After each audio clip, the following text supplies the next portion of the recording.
Hello class. So this subunit we'll be talking about coastal dynamics as part of our geological oceanography subunit.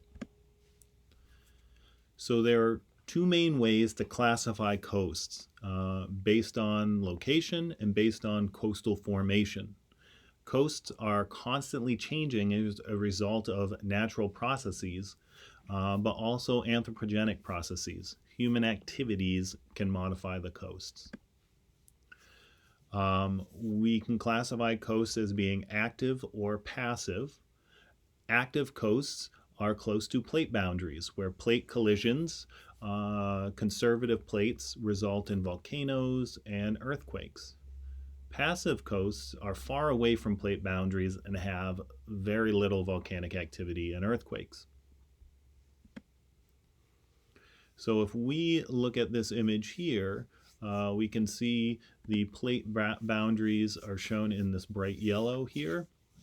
By looking at this image, the satellite image, can we determine if the Pacific is active or passive, and if the Atlantic is active and passive, and why?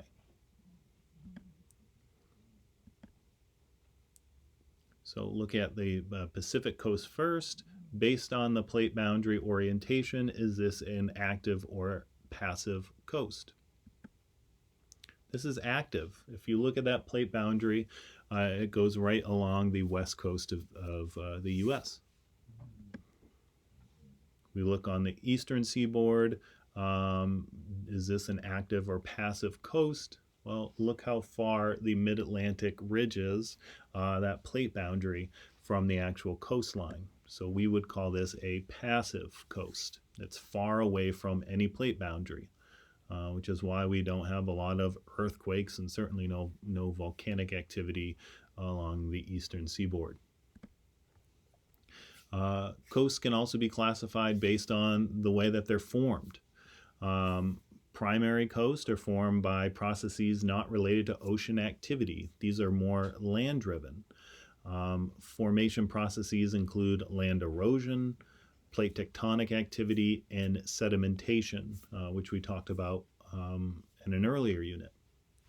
Secondary coasts are formed by marine activity.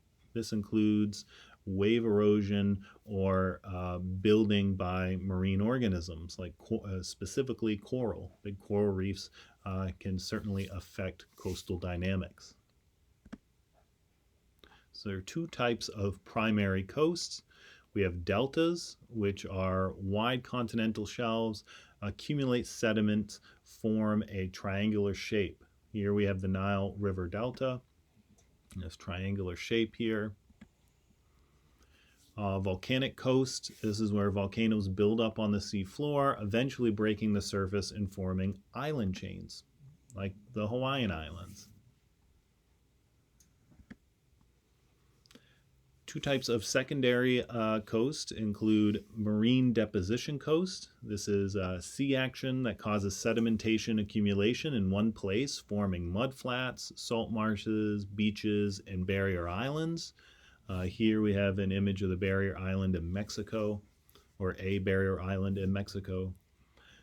Or coasts built by organisms. Organisms build structures like coral reefs and mangroves. Here you see the Great Barrier Reef in Australia.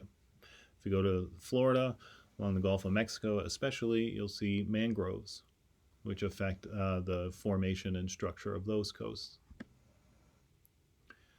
It's important to note that coasts are dynamic. They're constantly changing. What types of processes do you think might affect coasts? Well, natural processes like wind, waves, currents, and erosion move sediments and change primary and secondary coasts.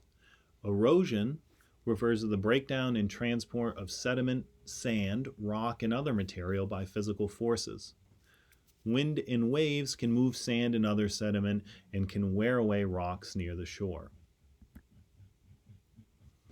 How do human activities shape our coast? Human activities can also impact coastal processes. These anthropogenic forces can include development of coastal properties, digging and dredging near coastlines. These types of things can lead to the change in dynamics of those coasts.